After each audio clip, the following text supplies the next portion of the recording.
when they get like overly descriptive and stuff, I'm So, like, real shitty coffee, actually, if we're talking about the Civil War. It's like, holy shit, that was bad stuff. Yeah, right. But like, if you were writing a book, you wouldn't be sitting there like describing the smells in the room. You weren't in the room. Now, if you were in the room, I have no problem with that. But when you're like, Roosevelt scratched his butt right here, I'm like, it wasn't on camera. You have no idea if he scratched his butt, unless his diary said he scratched his butt. With FDR, it might have been on camera, actually. Not FDR. Oh, Teddy. Oh, Teddy. Right. Yeah. It's fine. It was a good book. It's fine. I just, Which book was it? It was, I'll tell you, hold on. I don't have it right in front of me. Hold on. It was just, it was The Rise of Theodore Roosevelt by Edmund Morris. Oh, okay. I haven't read that one. It was good and really well written. It was just like, it was really descriptive, like overly descriptive for, Teddy kept a really good, he had a lot of diary entries, which was really good. So I'm sure a lot of it was lifted from that, but it was just a little, I don't know. I was like, how do you know? Something's up with my pop filter. Like this, I think they're not latching on anymore. But anyway. Okay, I have posted to the tweetars. You got to post it here because I can't see the tweetars anymore. They won't show unless you have a login. You can't see anything in chronological order on Twitter anymore. Also, they're doing video calls now. That seems like a great idea. Yeah. Elon Musk is and trying to make it a dating app too. It's like, dude, you kind of had, it wasn't making money, but you kind of had something there already. Yesterday my youngest was like, why did Elon change the Twitter logo? I'm like, you're not even on Twitter. He's like, I know, but the bird was so cute. He's right. And I'm like, it was. Yeah, that's a really bad branding decision. But what are you gonna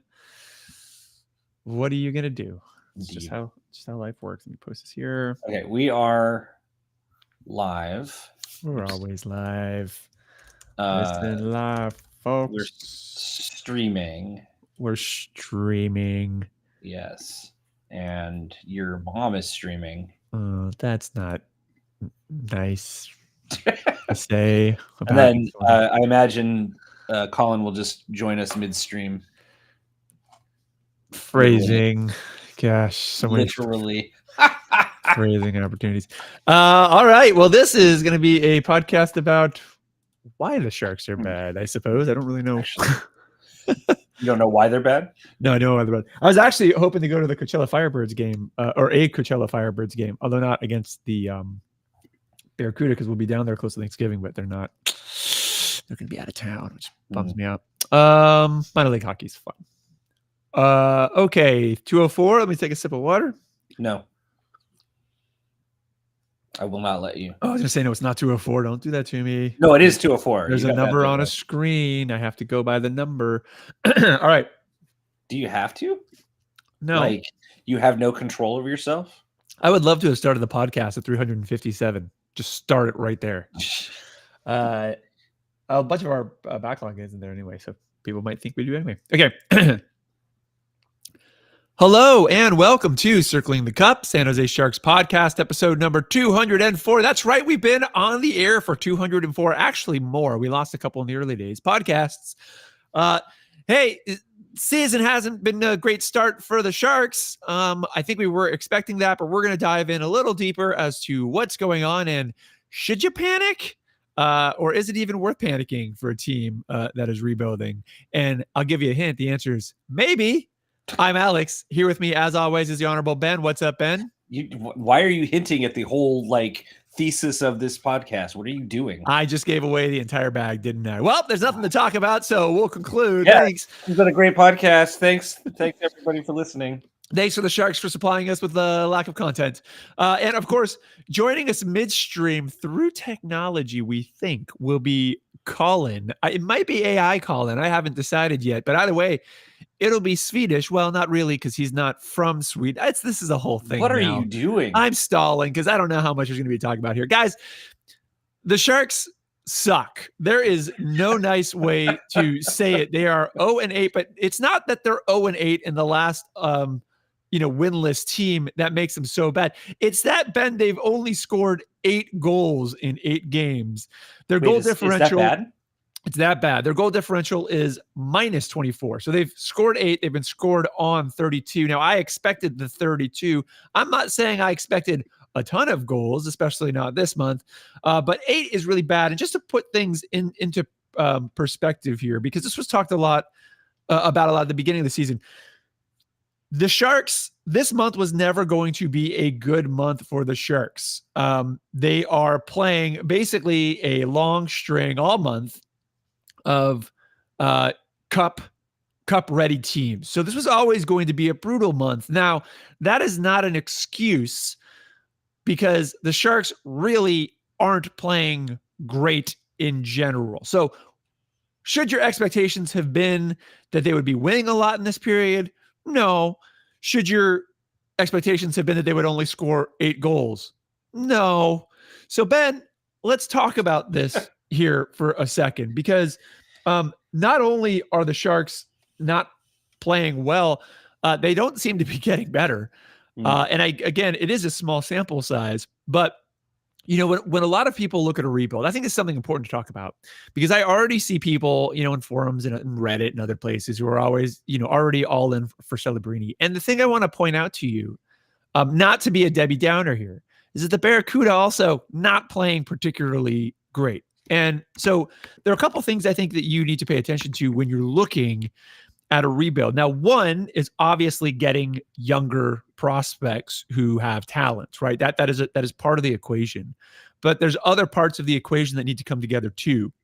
You need to have a development pipeline set up that is working towards a common goal. You need to have that goal be good for the, whatever you're trying to build at the NHL level. You need to have the development staff and the coaching staff. You need to have a general manager who really has that sort of strong vision. Now, we've talked a lot about, what Greer kind of inherited and some of the bad contract situations. And Greer has done a good job so far of getting out of some of those contracts and getting the team to be younger and having a better prospect pool. I think the prospect rating for the Sharks jumps from somewhere from like 21 or 22 up to 13. And, those numbers are a little bit subjective, obviously. But here's the thing. You still have to be able to put it together. You can't just get young players and be thumbs up. You can't just get vets and be thumbs up. That's not really how it works. It's a whole coherent system that you need to be building. Now, this is sort of what I would at least consider, Ben. I don't feel like you would disagree.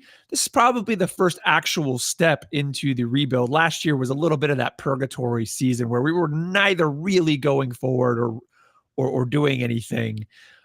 We do have a lot of what I would consider placeholder players who were brought in, who really are not the future of this team, that are just kind of there because you have to have enough players to play, and maybe, try to keep things a little bit competitive while the younger class starts to come up. Guys like Eklund or Bordelot or Thrawn or Mukamadulin or, eventually Will Smith and stuff.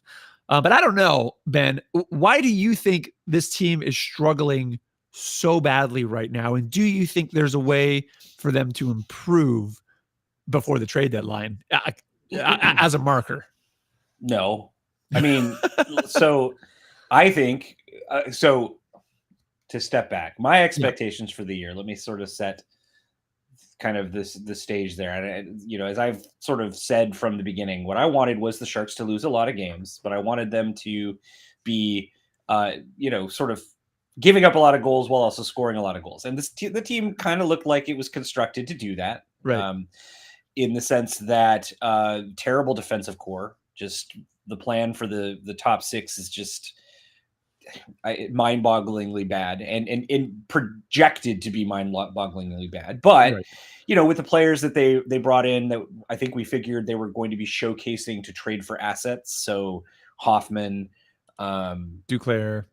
Well, maybe, Duclair. Yeah, for Granlund. sure. I think Duclair's, yeah, you're right. Yeah, Granlund. I'm thinking more of Hoffman and Granlund than I am Duclair, but sure. If Duclair, I mean, he's signed for 1 year. If he shows up and can get assets, great. We know they're going to try to move LeBanc.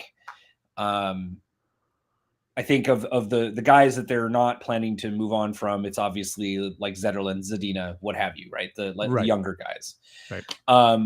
But the problem has been is that actually they're so bad on the back end that they spend 90% of the game in their own zone. So you can't really score goals that way. Yeah, you can't generate. I think the big thing too for people who maybe don't follow as closely is a lot of times, fans will be inclined to look at offense when there isn't goal scoring going on, and obviously your forwards need to be able to score. But a lot of that play oftentimes starts from and can be driven from the back. And we're not just talking about guys like Burns or Carlson who are really not at all, actually. Right. And, but I think what you're getting at is the back end is so bad that the front half, not saying they're playing great either. No, they're not. But it's tough to generate offense when you don't have that. If you can't exit your zone, if you can't execute a simple zone exit, then you can't transition, and it's a lot harder to even get into the offensive zone.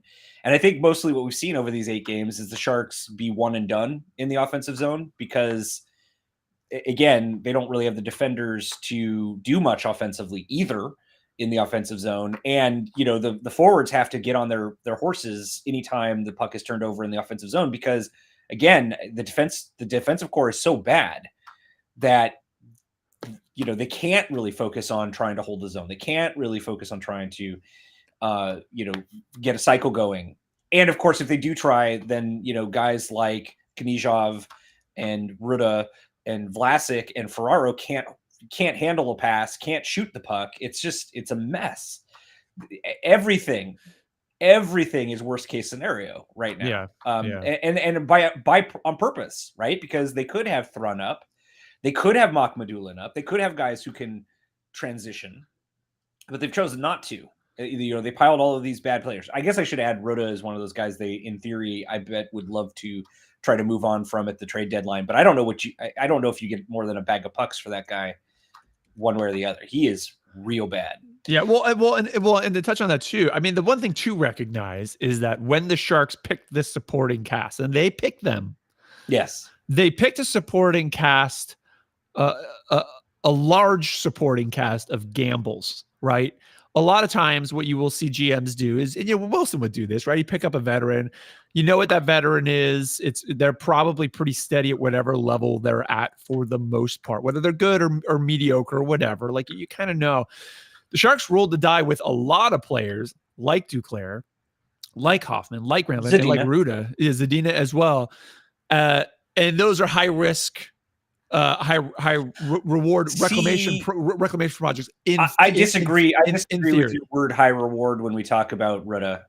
Yeah. Ruda maybe not, but like with the in general, what Greer was doing here was he was rolling the die on a bunch of guys who down on their luck for multiple reasons, be it, for Duclair, like, injury stuff, Zadina not really being able to get time over there and being frustrated with that system. And, Thrun, really wanting to play Gawanke, really wanting to play, not that those guys are necessarily known quantities in the same way. Right. But here's the thing, when you do that, and when you do that with a large volume of players, instead of like, one, maybe, you can end up in this scenario where none of them really pay off. The thing that drives me nuts, Ben, is watching Hoffman play, because that guy cannot seem to catch or send a pass.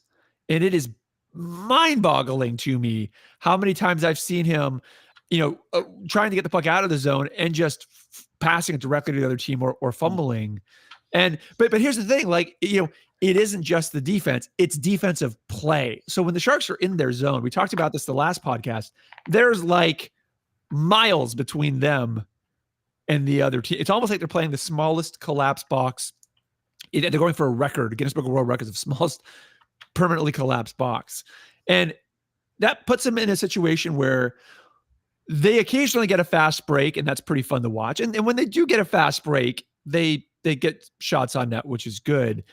But they spend so much time without the puck and in their zone and chasing. That's exhausting. I would argue they don't even demoralizing. spend a lot of time chasing because, as you say, most Well, yeah, of you're them are sitting hanging out back. around the net, right? Yeah. So, Yeah. I mean, but the thing is that what are they supposed to do? There Yeah. isn't anybody on this defensive core who has foot speed besides maybe Benning.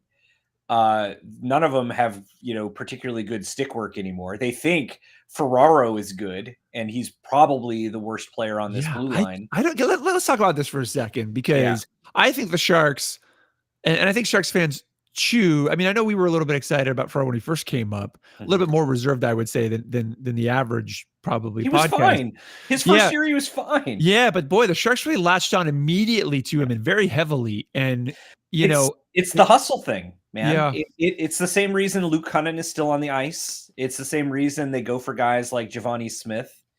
The appearance of good fools these idiots, right? The appearance of, he works so hard and he's so close all the time. Well, I mean, he's in the right place, maybe, but he doesn't fucking know what to do when he's put on the spot in that right place. Like, I'm thinking particularly of Cunnin there. Yeah. And Ferraro isn't even in the right place. I don't. The only thing about that Ferraro has going for him is he is an energy guy, and he's got to be great in the locker room, right? He's one of those guys that coaches fall in love with, but he is so bad. Yeah. So here's the thing with the locker room thing too, and I don't want to pile up on Ferraro, but the thing is that look, there is something to being good in the locker room, but right now I would say the Sharks are kind of showing a lack of leadership. And look, Couture's been out. Not that Couture, I think, is a light the world on fire leader either. No, but he's not. This was my biggest disappointment, Ben, in some of the shift. For me, the Sharks need to move on. Now, they have contracts that they can't really easily move on from, and that's been part of the difficulty. And look, you can sit there and you can point fingers at Doug Wilson all day, and look, some of that, those are gambles that he made, and they unfortunately didn't pay off, although he got the team damn closer than anybody else.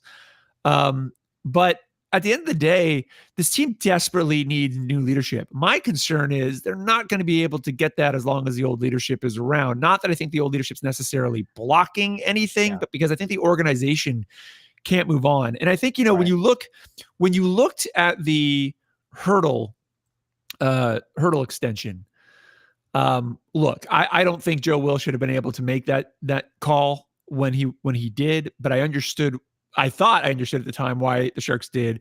Hurdle was likely to get that on the market, maybe even a little bit more. But I thought they were setting it up to basically hand over that C, make it, Hurdle and eventually Eklund, sort of team and stuff like that. They didn't, and they haven't really been able to. Now Hurdle, when you see locker room interviews, he's the one they're always talking to. Again, I think because Couture's out, and usually Couture just sort of mumbles his way through. Yeah, we suck. But at the end of the day, the Sharks need leadership to step up, and they also need it, in my opinion, they need it from their coaching too. Mm-hmm. The thing that's starting to really bug me about Quinn. I don't have an issue with Quinn with the youth thing as much as other people do. You should, but let's move on from that. Yeah, but I don't. No, you should. The way that I think the way that he handles things in general, and I don't think it's a youth specific thing, although I do think he does it to the youth a bit more. Is Quinn's style is very clearly, you fuck up, you're out. And now some people have longer leashes. I understand that for sure. But his methodology tends to be, you mess up, you sit. Hopefully you come back more motivated. I don't think this team is coming back more motivated from those sittings. Because that doesn't fucking work. It can Neanderthal thinking. Hold on. It can work with certain players, but it doesn't work with all players all the time. And you need to be smart about when and how you're doing it. And I don't think he's doing that. It's not worth the risk, because the players it really affects are the ones that you actually don't want to shut down. And, you don't want to kill their creativity because, again, the Sharks have scored 8 goals in 8 games. Why is that? Yeah. But it depends. Well, but I would argue it depends. If you see a player who is continuously slumping, you might want to give him a breather there. Now, how you message that is really critical in making sure that, they understand. But either way, my point more was going to be, my issue with Quinn is, Quinn is doing a great job of pointing out all the things that the Sharks are not doing, but he's sort of doing it in a shrug, they're not listening to me kind of way. And that's also not the leadership that the Sharks need right now. At some point, it's great if you can identify that they're not engaging correct or whatever, but it is the coach's responsibility to do something about it and the coaching staff's ability. Now, either the players aren't responding to the coach, which isn't good, or the coach doesn't know what to do here, because a lot of the mistakes this team is making are very, very, very fundamental mistakes. And they're doing it continuously to the point where, I know they've had conversations, not in the room, just common sense tells you they've had conversations, that they have a video, coach, right? Obviously, someone's waving their hand somewhere, but nothing seems to really be changing or evolving. There aren't a lot of steps forward. And that's what concerns me about this rebuild, Ben. Yeah. Again, is I had the same expectation that you had. I did not expect them to be a particularly good team. What I was hoping I would see is I was hoping to see some advancement amongst the youth, a little, some better looks at the youth. And what I'm seeing right now is I'll give a thumb up, a partial thumb up to Eklund, who seems to be playing, I would say almost better each game, to the point where I can see where his direction can be headed. But the rest of the team, I don't feel like I'm seeing much in the way of any progression, because they're just playing the same game over and over and over. And it's not a good game. And it's not a game specifically that's going to win against the opponents they're playing this month. Right. You know what I mean? Like, I didn't expect them to win a lot. Did I expect them to probably have a win by now? Yeah, maybe. Absolutely. It's the NHL. It's the NHL, man. Bad teams win all the time. Yeah. You get the right bounces. You play a sound game. You can beat these guys. I'm not surprised they're 0-8. I'm surprised they've only scored 8 goals. I am shocked they're 0-8. There's a reason why teams don't go 0-8 generally ever. Yeah. and it's because the league, you just have to have one good game and the other team has to have one off game. And it's not like every team the Sharks have played, it has played their A game against the Sharks. Right? No. I mean, the Sharks could have beaten the Avalanche. Right. Yeah. I think they could have beaten Nashville. Nashville. If I looked at the schedule, Nashville was the one I would have said they could have gotten. Yeah, I agree. Yeah. So my higher level point is to build on your point of what do you do here is I don't know what the current management team does, but I don't trust them to do the right thing because they haven't shown that A, they know what the right thing is, or B, that they knew going back to constructing this team what the right thing was. Right. Can I drop one thing in there to make it scarier too, real fast? Yeah, go ahead. They hired McCarthy as their AHL coach. Yeah, that's with no prior experience. Yeah. So it's not just that at the NHL side. Yeah, you also have to look down the pipeline. At and the CUDA are bad too. Yes, sorry, it's all fucked up. I mean, the thing is that I think, to stop being, doom and gloom for a second, we've all been very, at times, appreciative of some of the moves that the GM has made. Yeah. Right. Like he had a good draft this year. That might have been just sorcery of the right player being there when the player that we all agreed they should take was also the one that happened to fit their mold of player. But we don't know. Right. We were pretty happy with the first round and a couple of the later picks. And I think you could say sort of the same about last year. Right. So great. The Zadina thing, fantastic. Yeah. Letting Eklund come up and giving him playing time, good choice. Not that I think they had any better choices to make, but they certainly could have made worse choices, and they have in other situations. Right.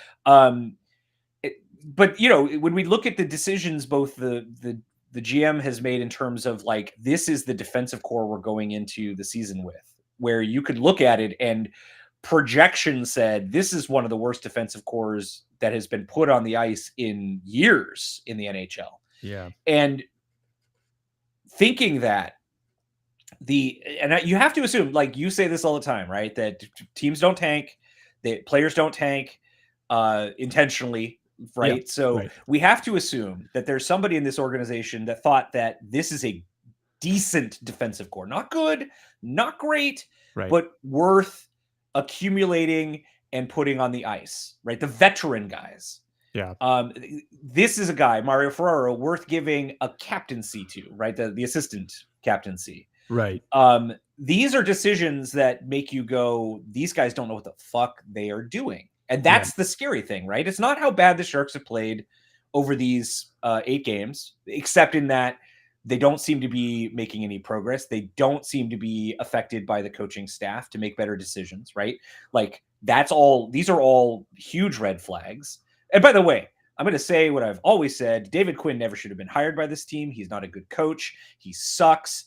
Or I should say, he's just like 90% of NHL coaches. They are absolutely replaceable and do nothing for your team. And if they do anything for your team, they typically actually are a net negative.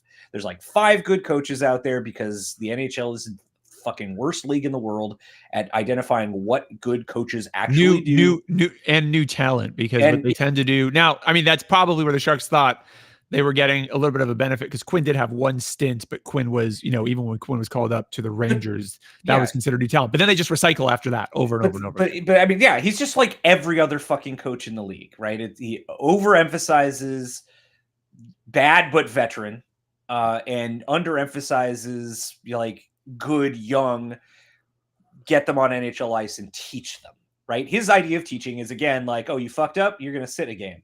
And again, maybe with some players that works, but it would work better? Sit down with that player and say, look, let's talk about your decision-making in this position. What were you thinking? What were you saying? Okay, if this happens again, we need you to do X, Y, or Z, not that. Yeah. And then you give them more opportunities and help build their confidence. The one thing this team does not have at all in any way is confidence, except for maybe Blackwood. Like, I think the team probably has some confidence in his ability to be an actual decent NHL goalie, right? But at some point, those 1,000 pucks he takes to the face every game are going to add up, and he's going to break because he's just constantly under pressure. So my concern here isn't that we're bad, because that's good. We're going to get Celebrini at the end of the year. Yay. Or hopefully it's a lottery. Don't forget. What'll happen is we will end up dead last and we will lose the lottery, and 2 teams will move up ahead of us, and then we'll all be super sad, because that's what it's like to be a Sharks fan. But before that point, there is nothing that gives me confidence that this team knows what the right decisions are to right the ship, and to keep Bordelot and Eklund and these young guys from developing bad habits and ultimately damaging them, right? Which is the thing we've always been afraid of. Right. And it's largely they don't have the right coach. He doesn't have the right mindset. He wasn't brought in for a rebuild. He was brought in to try to get a team with EK65 and Hurdle and Couture and a couple of other good parts to the edge of the playoffs, right? That's what they thought they were going to do last year. They thought that EK65 could drag them to 8th place. Turns out that, again, that calls into question their ability to actually evaluate an NHL team. But putting that aside, what it turns out EK65 did do was get them good enough that they could tie a bunch of games and win a few of them as well. And that's it, right? Yeah. Which apparently he should have gotten the Hart Trophy last year, is what we are all learning right now. Yeah.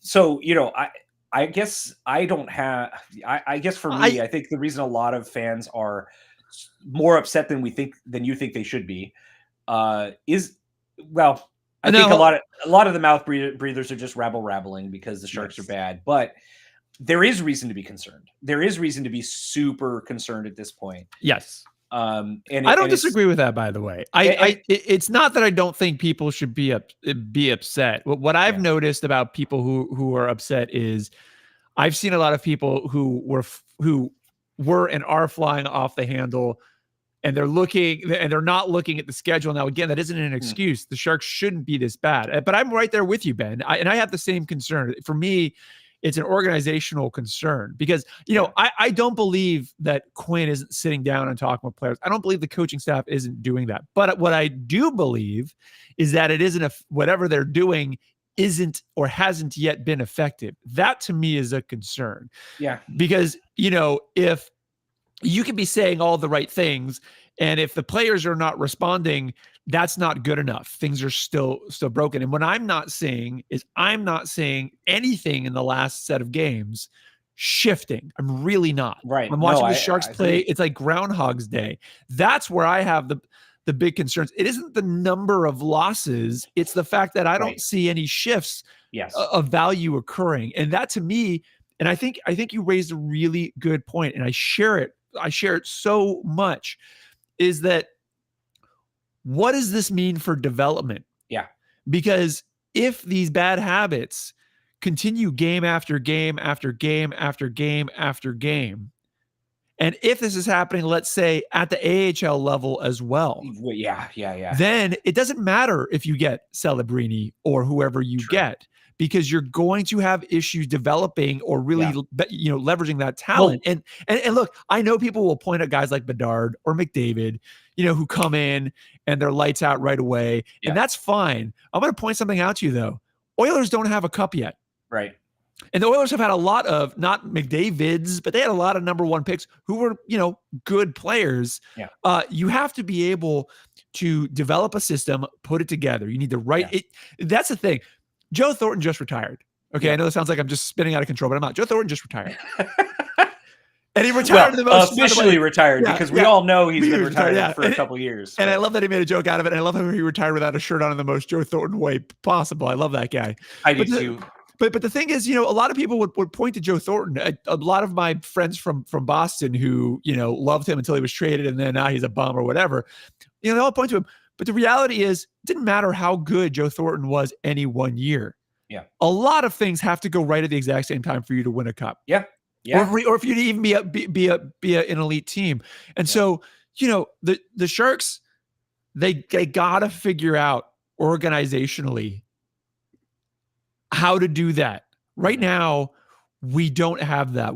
Here's what I'll say about Doug Wilson for a second. Yeah. Doug Wilson put a lot of really competent teams on the ice. He didn't nail every move. No GM does. Mm-hmm.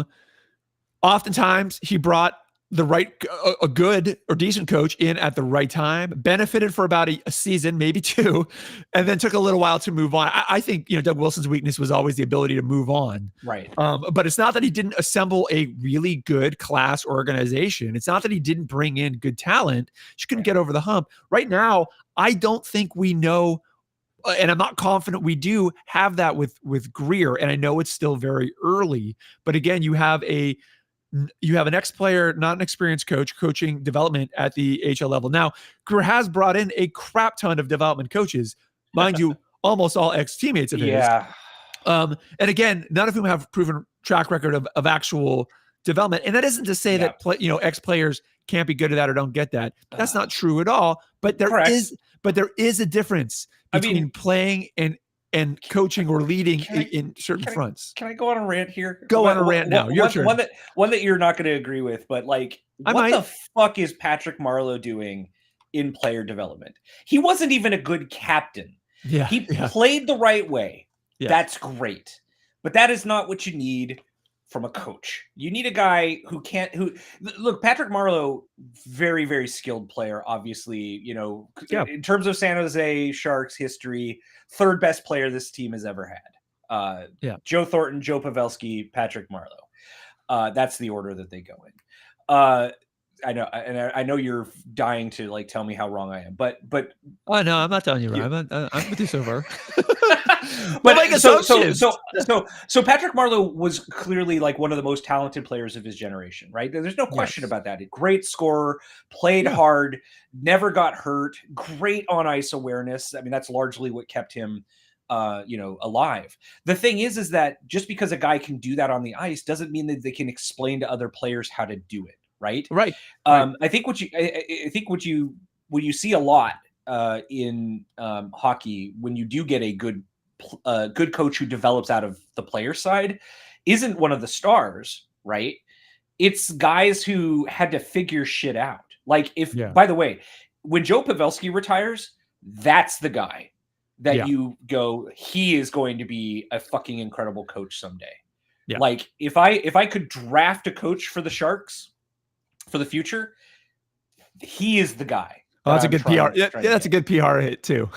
Yeah, right. But yeah, but because he was the heart and soul of this team, and he's not who he is because he was naturally talented. If he was, he wouldn't have been a 7th round draft pick. He wouldn't have played all the way through college before he joined the Sharks. He wouldn't have developed into what he is at age 30.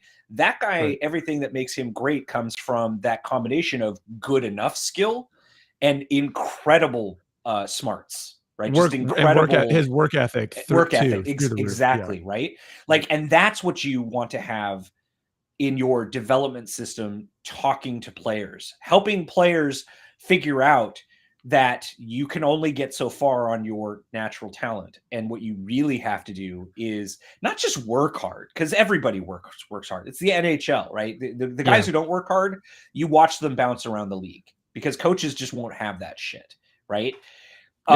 It's working hard to fix particular problems or working hard to develop a skill that other people don't have. And with Pavs, that was how hard he worked, sitting in front of the crease, getting clubbed to death by defensemen, but yet still getting his stick on pucks, to become basically the best tipper in the entire league. Right.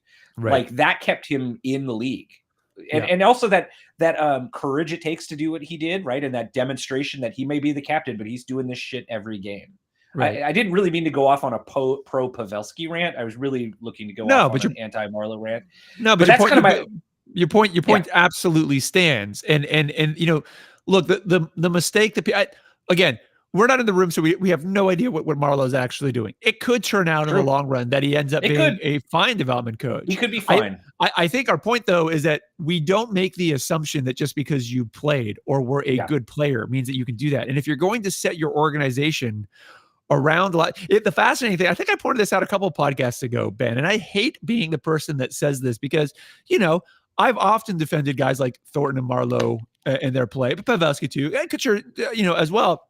As, hey, people, just because they haven't won a Stanley Cup doesn't mean they're not great players or don't deserve to be in the Hall of Fame in certain situations or whatever.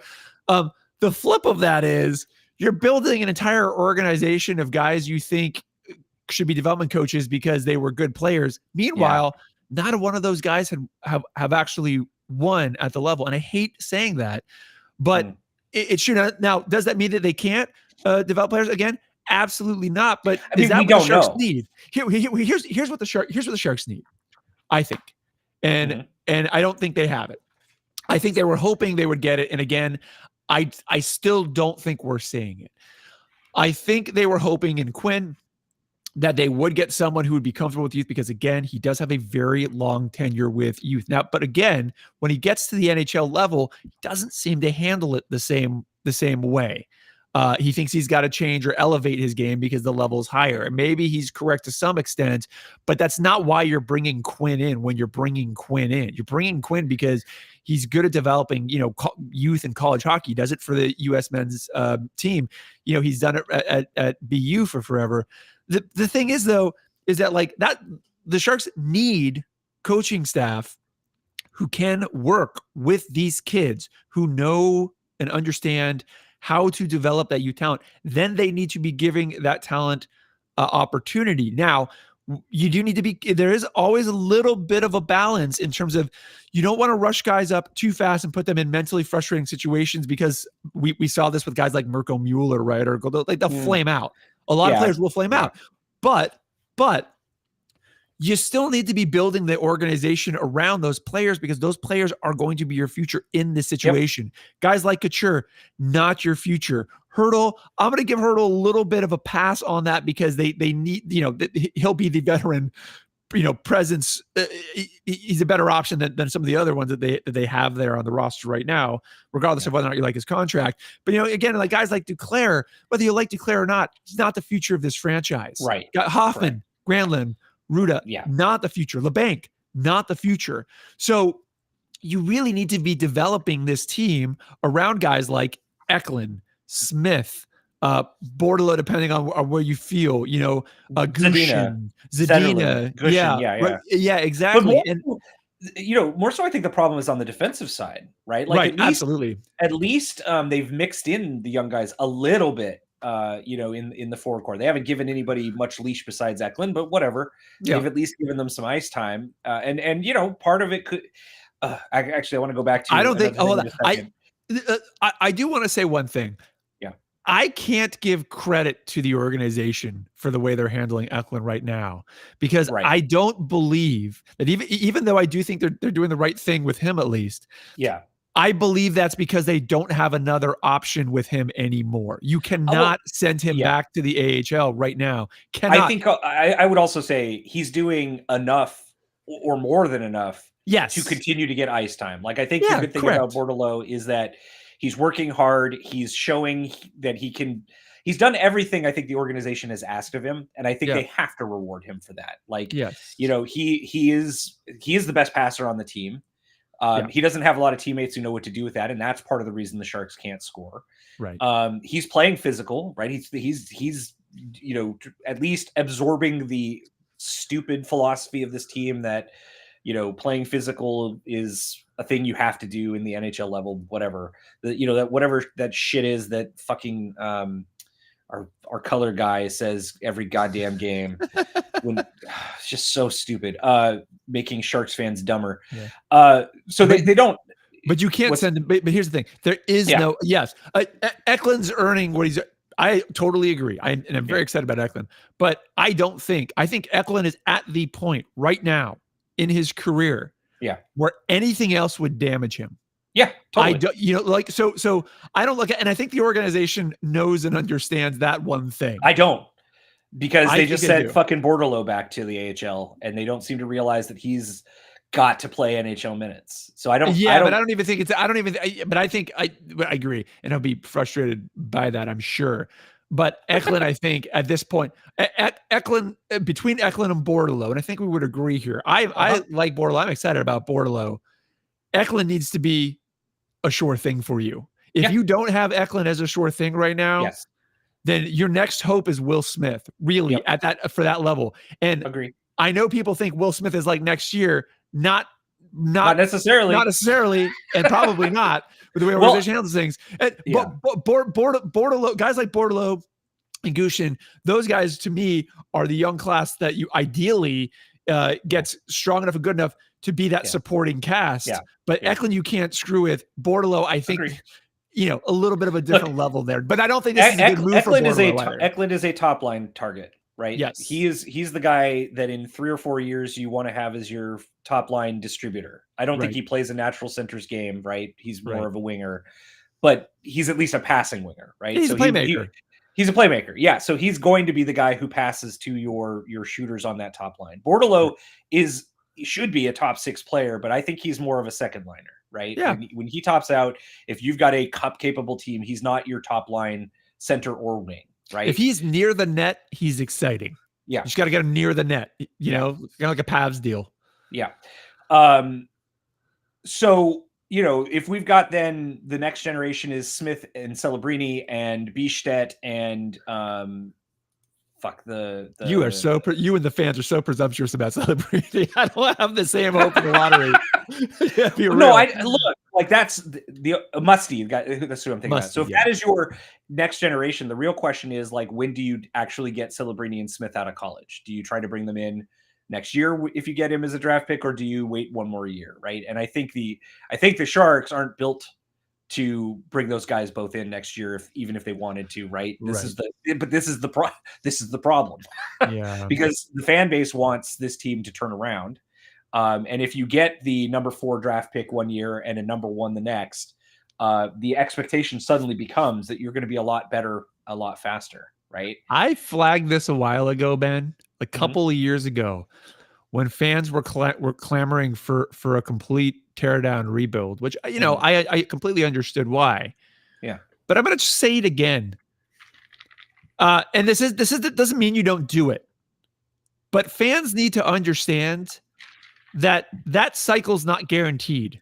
Yep. If you tear down your team, sometimes you need to, sometimes you should, doesn't magically mean in 3 to 5 years you're back up top. It really doesn't. There are so many teams that have been in perpetual rebuilds. Yeah.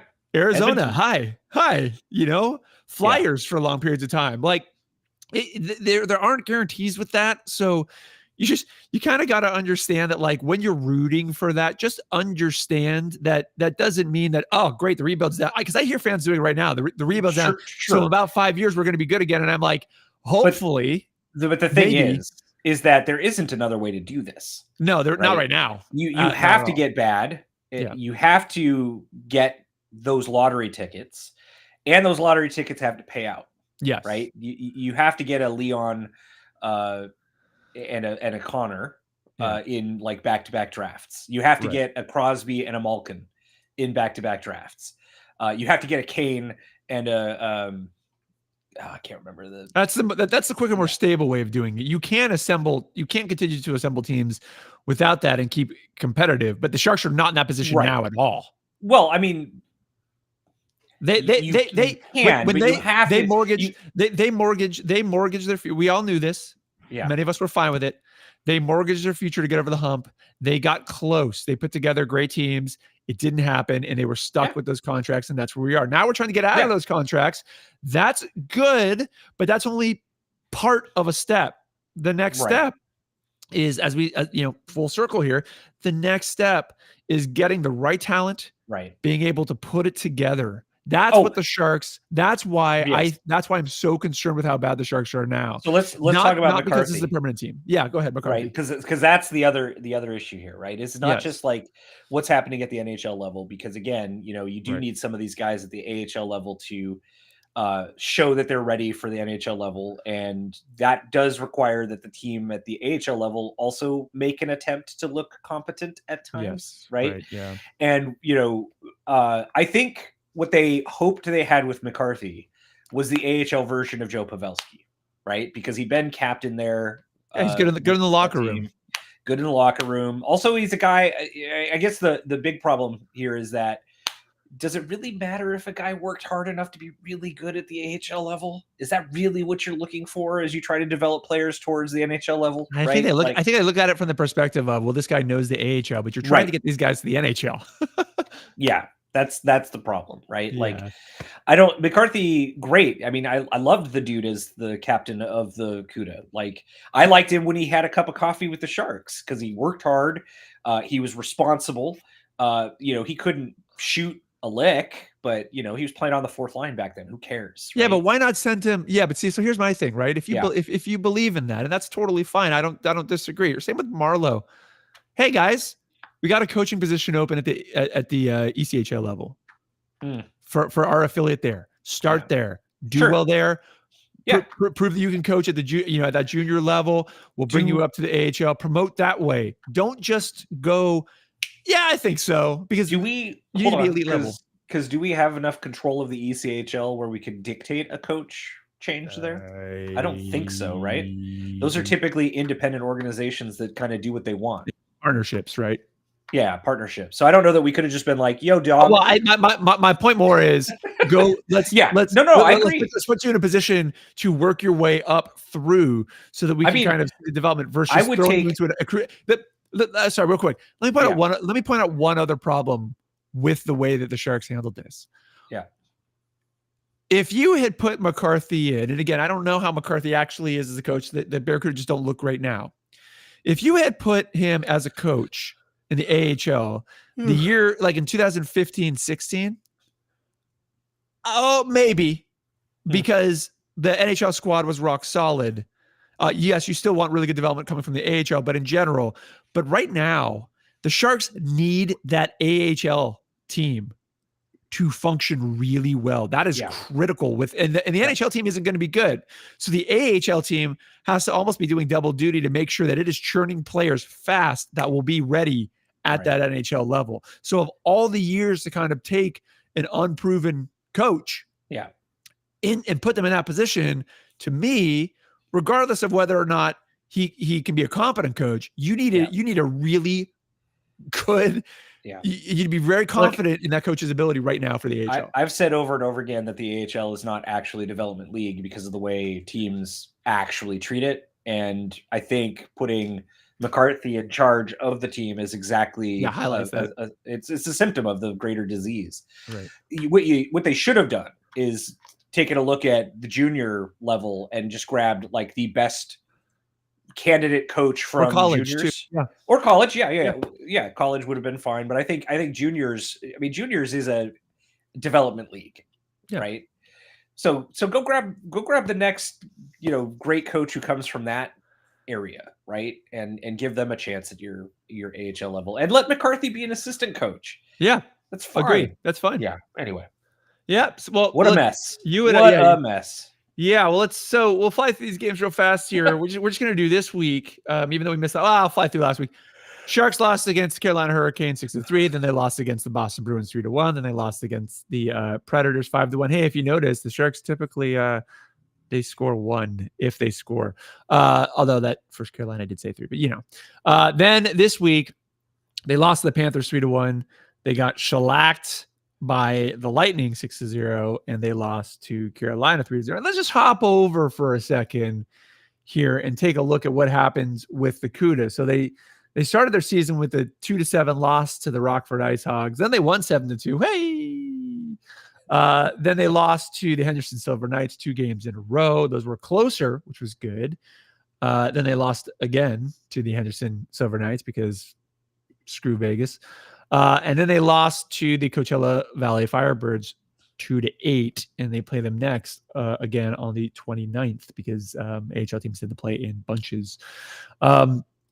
Not good in terms of the people who scored just this week's for the Sharks. So Zetterlund got a goal, with Eklund getting an assist and Bortolo getting an assist, and then that was it. So I hope you're not looking for high-flying offensive action, high risk, high reward, fast breaks, all offense, no defense, because you're not getting it right now. What you're getting is a whole lot of neither, which isn't good. So, Ben, I know you hate this portion right now, but 3 stars because it's a hockey thing and we got to keep with tradition. Who would you give to?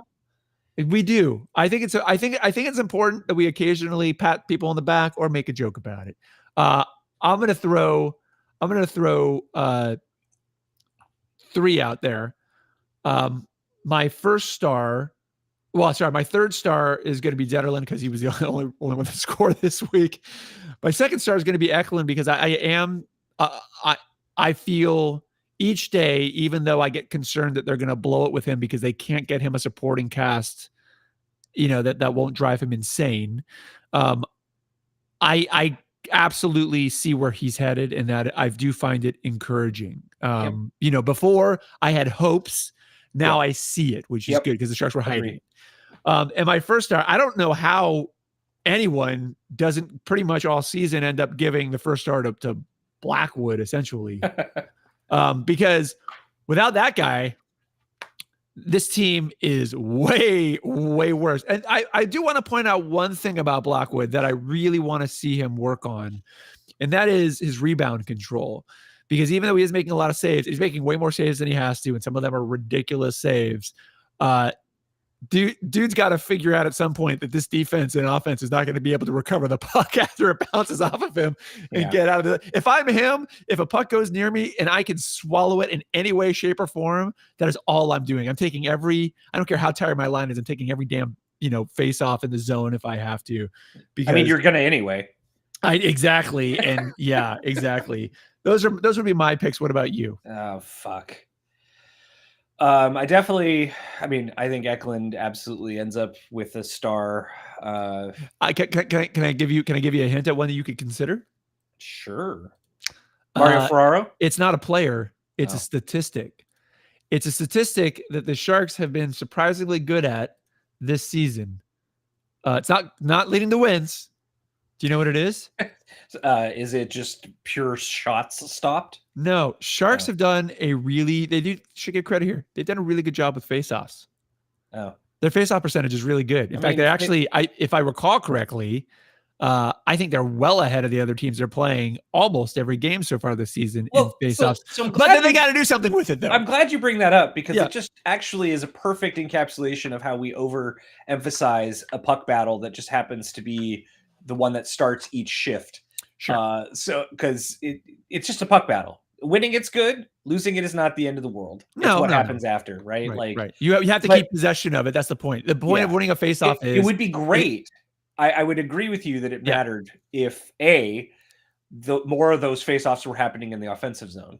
Yes. Because then Wow, you got to get in the those- offensive zone, Ben. those That's are the ones you really want to step win. one. And also if the Sharks weren't nonetheless turning the puck over like it was their job after winning that face. You know what? I'm going to swing back around when the Sharks can't win faceoffs and it's worse. I know. I agree. But the to be winning faceoffs is better. It sounds obvious. It's better than be losing faceoff because it gives you the opportunity, in theory, to control possession. Now the Sharks haven't been able to control possession, but the fact that they're doing it and that their face-off percentage is so high compared to the teams that they're. Because look, again, but the thing is like they're playing much better teams here. but the thing is like who gives a shit? They're 0-7-1. Congratulations! I'm just looking for something, dude. Look, okay, man, third star for do you want to help getting Fine. stars out or no? You want to try to do this yourself? I was just gonna give 3 stars for no good reason to Zadina, all 3 of them. So I'll tell you what, in all of my hockey management sim games, Zadina is the future of the Sharks. I'm just going to say that right now. I mean, there's no reason for him not to be right there with Bordelot and Eklund in that that new wave. There's no reason he isn't like the second line winger on the next good Sharks team at all. I mean, I not just because he's been playing well, but like just to take a guy who was once third overall pick, right? Yeah. And be the team he wants to come to and give him the shot. Like that might be Greer's best fucking move. Yeah, because you got to question why he would why this to be the team he'd want to come other than opportunity. Again, like look, the one thing I will say that Greer did really well this offseason was make it very clear to a lot of these guys. Again, a lot of them reclamation gambles. Yeah. But he clearly made it clear, hey, we'll give you a shot. You'll actually get to play because that's Gawanke came over for the same. Well, I mean, Gawanke situation. Unless your name is Thrun or Gawanke. Well, but they came here thinking they would get it. So he convinced them at least for a minute. And I mean, now he's going to so that's my high level thing. If you want to fix the Sharks, both for the short and the long term, you bring up 3 young defensemen. And you sit Ruda, Ferraro, and I agree. Vlasic. It doesn't really matter. Just fucking give Thrun, Gawanke, and Makhmadulin ice time at the NHL level. The Sharks aren't in the position to not, right? I know I said earlier you don't want to rush prospects or whatever, which I don't think you'd be. I don't think you would be with. I don't think you would be with those players in general. But just to throw this out there, even if you were concerned about that, the Sharks have no other options at the NHL level. And quite frankly, their AHL isn't showing its ability to develop either. So at this point, like the one piece of feedback that I have gotten on the pod the last couple of years, not that we care, it is, hey, you can't just throw all the youth up there and assume that it's going to work in one dimension. Agree. I personally agree. And I don't necessarily think we're always advocating that as much as people think we are, but what we are saying is, you need to give these people opportunity. And right now, there should be nothing blocking. There is nothing. Hoffman should not be blocking Bordelot from getting an opportunity because Hoffman is playing like garbage. So, it would be one thing if we were the old Sharks where you had Pavs there and it was like, Bordelot or Pavs. Yeah, you're going to play Pavs. Right. But we don't have that. Yeah. And we don't have it at the AHL level. Let me just say, actually, I'm going to cop to what we're being accused of. I actually think that the smart teams in the league actually do emphasize the young players more than the Sharks do. And in situations where they don't have to, like the teams that actually develop, players, Florida, Tampa Bay, they do so because they actually play some young guys at the NHL level more than a game every week. And there's no reason. There's even less reason this year than ever to give some of those guys some time at the NHL level. Not only do you get to see whether they can actually play against NHL players, but you also have an NHL coaching staff to work with them, and Right. that should not be, I think, Shrugged off. overlooked as an advantage, right? Like, is Yeah. that, you know, the AHL is not a development league. Guys are being encouraged down there to drop the gloves more than you would ever see at the NHL level. You know, just as one way to show that it's dumb, and they're being coached poorly. So fucking look, these are professional hockey players, and just because they're 21 instead of 28 doesn't mean they can't play at the NHL level, and doesn't mean that you treat them differently than the veterans. That's the problem, right? You overemphasize this guy has played some games versus this guy is good at his, you know, potentially good at the job already and will get better, which that 28-year-old is not going to. Right. So, yeah. Anyway, I hear you. Did you give your stars? You gave all three. You gave all three to three Zadina. go to Zadina for all no three reason. To Zadina. That's fine. All right. Well, then listen, the Sharks do have more games. They play the Capitals today, I think around 2:00 our time. Not Colin's time. Sorry, Colin, if that throws you off, but I don't know what to tell you. He wasn't able to make the podcast if he didn't figure it out, but he'll hopefully be back soon.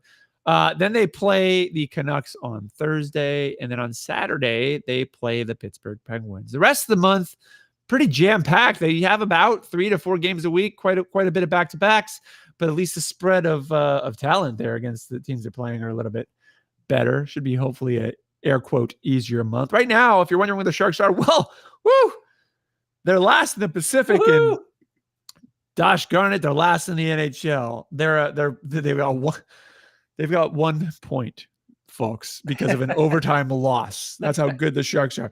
To put in perspective, the Vegas Golden Knights have 17. But let me put something else in perspective. How many points did Edmonton have, though? 3 points. Which again, you need more than one good player. Now, their win percentage is .063. The next lowest, let's just see what the next lowest is. Oh, well, the next lowest happens to be Edmonton Oilers at .214.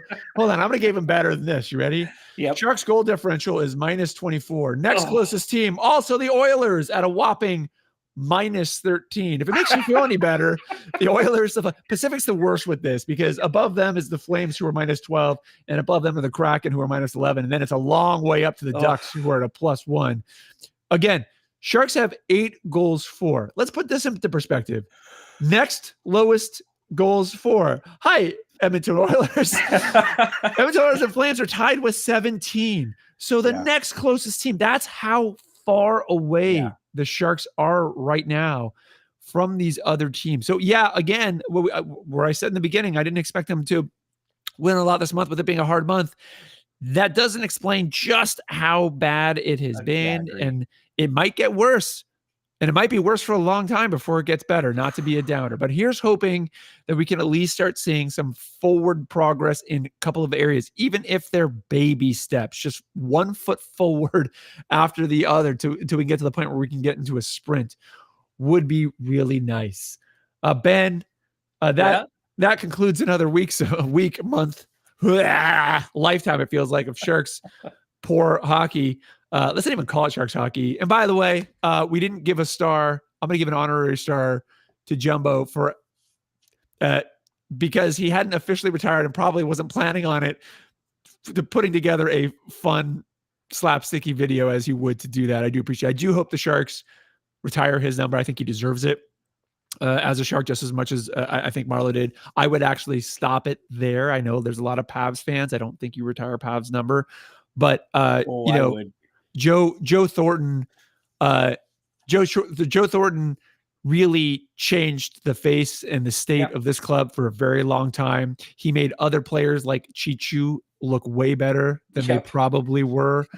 He is one of, I would say he's one of the only or few, definitely the very best player the Sharks has ever had at elevating the players around him in their play. Not necessarily from a leadership perspective, just if you were on his line, I could have won NHL awards on his line, and I am not, and I played mostly goalie when I played. I'm not that good at that, but that's how good that guy was. So, I I loved having him. I'm really bummed, much like Barlow, much like Paz, eventually Couture, I'm sure probably Hurdle. I'm bummed that we weren't able to get him a cup. I don't necessarily think it was any fault of his own. I thought he did a tremendous job. So I'm going to give him an honorary star for all the work he did. So applaud, yay, Jumbo. But Jumbo needs to know that he can subscribe to this podcast on the Apple Podcast app, or iTunes or wherever. I never know how it works anymore. But Android people, Spotify, they're screwing us out of royalties. Just kidding. We weren't getting royalties in the first place. I haven't been giving you the royalties? Look, I'm a musician. I know there are no royalties. You got to be Taylor Swift level to get a dime. I got a half penny for you, buddy. I had an album come out, and my father-in-law asked me. I don't know if I told you the story. My father-in-law asked me. He was like, how can I support your music? Where should I buy it? And I said, you know what? Just give me the money direct. And he was like, well, how many? He was like, well, but I want to like buy. I'll make a coffee mug. You buy that'll be. I'll get more from the album. Buying the album. And he was like, what about streaming? I was like, you would have to stream about 1 billion times to equal that coffee mug. Just buy the coffee mug. Yeah. That's how Spotify works, folks. Anyways, you can check us out on the web at circlingthecup.com. You can check us out at Twitter, X, whatever, kind of. And also by us, I mean Ben, at Circling the Cup. And of course, we do have the Facebook. You can write us in there. I pay attention to it weekly. Just don't post a lot there because I keep forgetting my login. But we do check and post these live. So you can listen live at facebook.com/circling the cup. And of course, you can always listen to us live. We do have a Discord channel, which you will find on one of those somewhere, I'm sure. I should probably post that to X again. Yeah, do please. I appreciate everyone who's posted it in there. We'll give you guys some shout outs next time. It is fun chatting with everyone. And yeah, that's it for us for this week. Hopefully we see Colin again soon. Ben, say bye-bye. Selly for Celebrini. There's a lottery. God damn it. Bye-bye. That was fun, man. Yeah, that was a good one. All right. I can't. So bad. Yeah, they're really bad. It's I'm so fucking pissed that they sent Bordello down again too. Yeah, I am too. So I saw. dumb. I saw it. I was actually. of surprised course they had him up as long as they did, because the organization seems to not. I agree with you in that they shouldn't be sending him down anymore, and there's no benefit to it. But I could tell the organization didn't view him at the Eklund level yet. No, I don't think they think he's steady enough. Yeah. In a way that they can just leave him up. None of their players are steady enough, and yet the other guys. That's the argument. That's the argument I would make as well.